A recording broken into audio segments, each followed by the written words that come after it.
Assalamualaikum warahmatullahi wabarakatuh. Kita akan melanjutkan seri ke-8 tentang fertilisasi dari rangkaian proses kehamilan yang akan kita bahas pada pertemuan kali ini ya.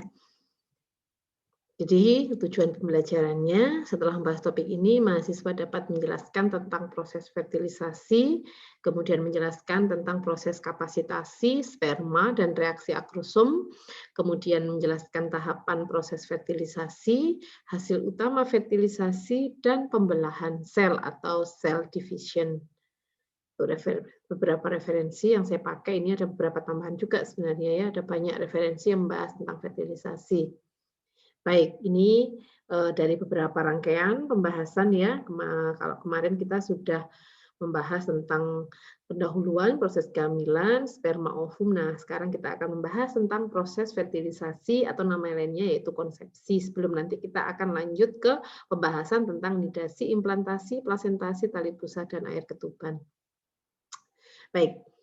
Proses fertilisasi atau konsepsi ini sendiri yaitu proses fusi atau penyatuan dari sel ovum dan sperma yang menandai awal suatu kehamilan, di mana pertemuan atau penyatuan dari inti ovum ya dan inti sperma ini selanjutnya akan membentuk zigot. Nih proses penyatuannya ini terjadi di ampula tuba ya, di bagian tuba yang terluas atau di ampula tuba seperti itu. Nah, ini dikenal juga sebagai proses konsepsi. Tadi kapan terjadinya? Yaitu selama 12 sampai 24 jam sejak ovulasi ya. Jadi bisa terjadi sampai 1 hari setelah ovulasi di tuba falopi dekat dengan ovarium, dan berapa lama ini sampai 24 jam.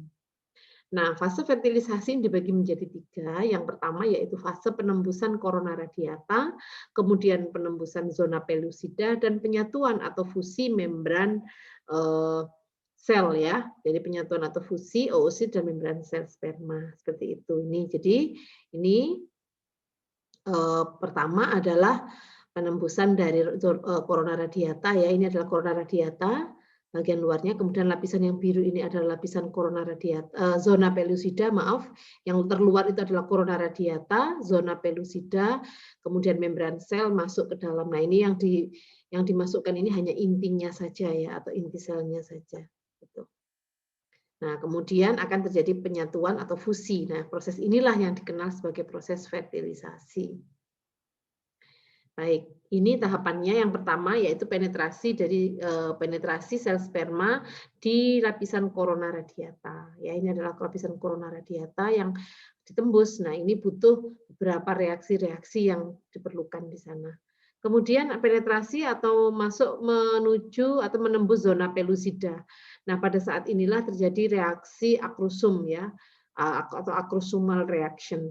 Kemudian yang ketiga ya, ini mulai masuk ya, jadi mulai bisa menembus dari zona pellucida sampai masuk intinya ya. Kemudian nah ekornya akan terlepas, intinya yang masuk ini terjadi fusi atau penyatuan seperti itu. Nah, begitu bagian dari zona pellucida ini ditembus ya dan bisa masuk, maka selanjutnya akan mengeras dan tidak bisa ditembus oleh sel sperma yang lain ya. Hanya satu saja. Nah, bagaimana peran dari ovum dan sperma dalam proses fertilisasi ini?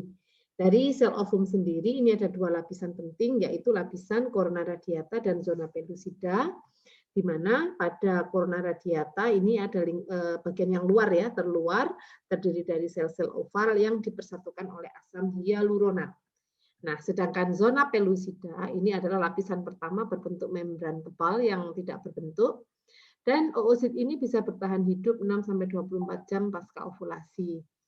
Sedangkan sel sperma sendiri butuh waktu sekitar 2-7 jam untuk bergerak melewati uterus sampai ke tuba falopi.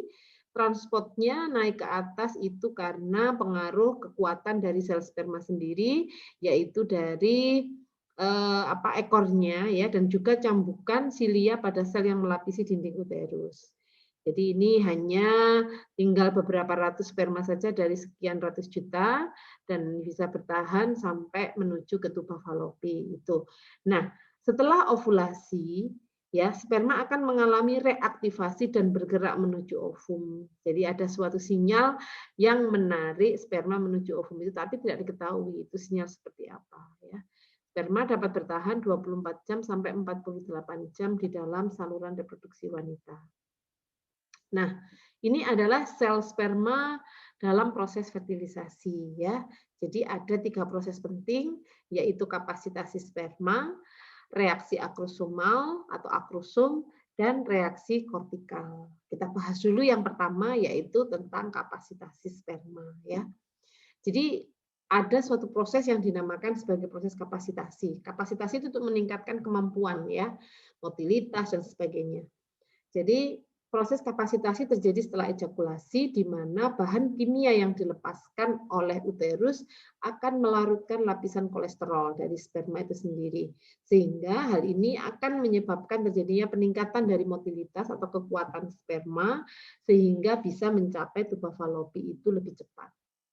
Nah, hal ini mengganggu kestabilan dari tutup atau lapisan akrosom yang diperlukan untuk reaksi akrosomal ya terjadi pada kontak telur atau ovum dengan sperma. Ini kapasitasi ya. Nah, kemudian yang kedua, reaksi yang tidak kalah pentingnya yaitu reaksi akrosom, di mana kapasitasi sperma tadi akan memungkinkan terjadinya reaksi akrosom. Jadi setelah nempel pada zona pelusida, ya itu akan terjadi suatu proses reaksi akrosom. Jadi terjadi setelah penempelan zona pelusida, nah itu akan diinduksi oleh protein-protein yang ada di area ya di sekitar zona pelusida tadi. Nah, enzim proteolitik akan dilepaskan dari akrosom, lapisan di kepalanya ya yang ada di kepala tadi.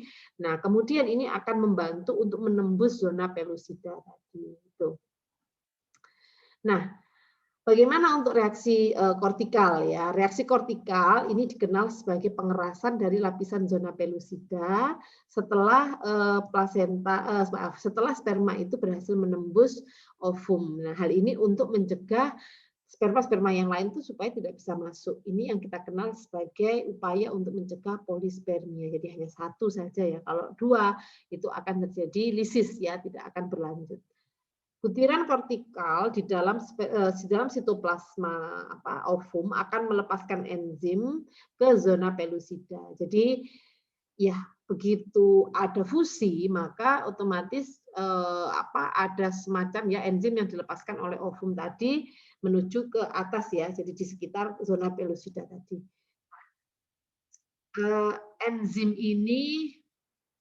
Enzim ini akan menghancurkan situs pengikat sperma ya dan juga mengentalkan serta mengeraskan matriks glikoprotein pada zona pelusida sehingga akan mengeras dan tidak bisa ditembus lagi. Itu tadi ya. Jadi memastikan sigot yang terbentuk itu adalah diploid ya. Jadi tidak lebih dari diploid itu tadi.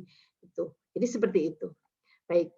Ini pengaruh sel sperma dalam fertilisasi. Nah, berikutnya nanti akan saya jelaskan lebih detail ya tentang kapasitas sperma dalam proses fertilisasi. Terima kasih.